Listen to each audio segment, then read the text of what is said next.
뉴스를 보다 보면 이런 멘트들 많이 들어보셨죠? 경찰은 오늘 박모 씨를 송치했습니다. 검찰은 오늘 백모 씨를 기소했습니다.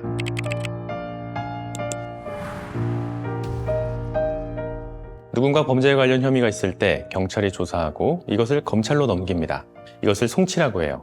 검찰은 당신의 사건을 검토 후 법원에 넘깁니다. 이걸 기소라고 합니다. 기소유예란 결국 검사가 당신 사건을 법원에 넘기는 것, 즉 기소를 좀 미뤄줄 거야 라는 것입니다. 말이 미뤄준다는 것이 사실상 용서해준다는 의미예요. 검사가 자기 맘대로 저를 용서해준다고요? 그런 게 가능해요? 싶으신가요?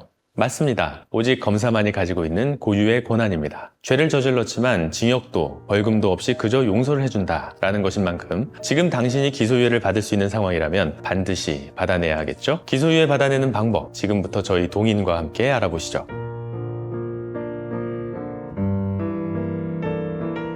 안녕하세요. 국내 10대 법무법인 동인의 임동한 변호사입니다. 주문, 피고인을 징역 몇 년에 처한다. 법원에서 이렇게 형을 확정할 때는 여러 사정을 고려합니다. 마트에서 5,000원짜리 물건을 똑같이 훔친 두 사람이 있다고 해봅시다. 한 사람은 진심으로 반성하고 마트에 제대로 변상도 했습니다. 반면 다른 한 사람은 반성은커녕 잘못한 게 없다고 우기고 있다면 이런 경우 당연히 판결 결과는 다를 수밖에 없겠죠. 기소유예도 마찬가지입니다. 검사가 그냥 무작정 용서를 해주는 것이 아닙니다. 과연 이 사람을 기소유예 처분해줘도 될까? 검사 역시 충분히 고려한 뒤 이 기소유예 여부를 판단하게 되는 거죠. 그렇다면 검사는 뭘 기준으로 판단하느냐? 종합적입니다. 우선 피의자의 개인적 상황을 고려합니다. 처음으로 연령, 청소년이나 고령자의 경우 상대적으로 관대한 처분을 받을 가능성이 높습니다. 다음으로 범행 동기와 경위, 생계형 범죄인지 우발적 범죄인지 등을 살펴봅니다. 범행 후 태도도 중요합니다. 자수했는지, 진심으로 반성하고 있는지 등을 중점적으로 보고요. 마지막으로 전과 유무, 과거에 동종 범죄로 전과가 있었는지 여부를 확인합니다. 다음으로 검사는 피해 상황을 검토합니다. 첫 번째로 피해의 정도와 피해자의 관계를 살펴봅니다. 경미한 피해인지, 중대한 피해인지, 피해자와의 기존 관계는 어땠는지, 현재는 어떤 관계인지 등을 고려합니다. 두 번째로 합의 여부, 사실상 가장 중요한 요소인데요.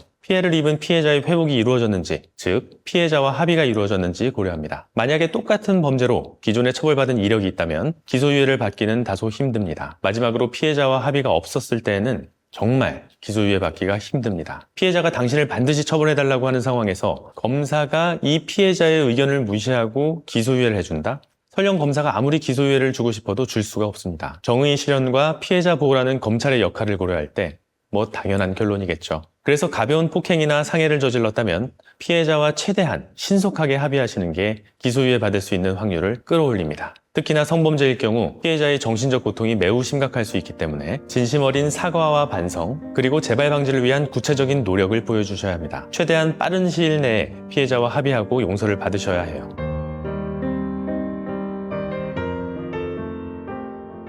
피해자가 합의를 정말 끝까지 안 해준다면 사실 방법은 없습니다. 하지만 절대 포기하지 말아야 합니다. 먼저 합의금을 일반적으로 통용되는 합의금 이상의 금액을 준비해보는 것도 방법이고요. 금전적 보상 외에도 진심 어린 사과와 반성의 모습을 보이는 것이 정말 중요합니다. 때로는 진정한 사과가 금전보다 더 큰 의미를 가질 수 있는 경우도 많이 봅니다. 사실상 변호사의 도움을 반드시 받는 것이 가장 좋습니다. 기소유예를 받지 못한다면 당신 사건은 정식 재판으로 넘어갑니다. 아주 긴 고통이 시작되는 거죠. 그래서 기소유예를 받기 위해서는 마치 정식 재판의 전초전이라고 생각하고 철저히 준비하셔야 합니다. 왜 내가 이 죄를 저지를 수밖에 없었는지, 피해는 어느 정도인지, 범행 후에는 합의를 위해 어떤 노력을 했는지, 추후에 재범 가능성은 결코 없다라는 등등 마치 실제 재판에 임하는 피고인의 절박한 마음을 담아 자신의 절박함을 어필해야 합니다. 반드시 모든 사정을 다 아우르는 변론을 해야 하고요.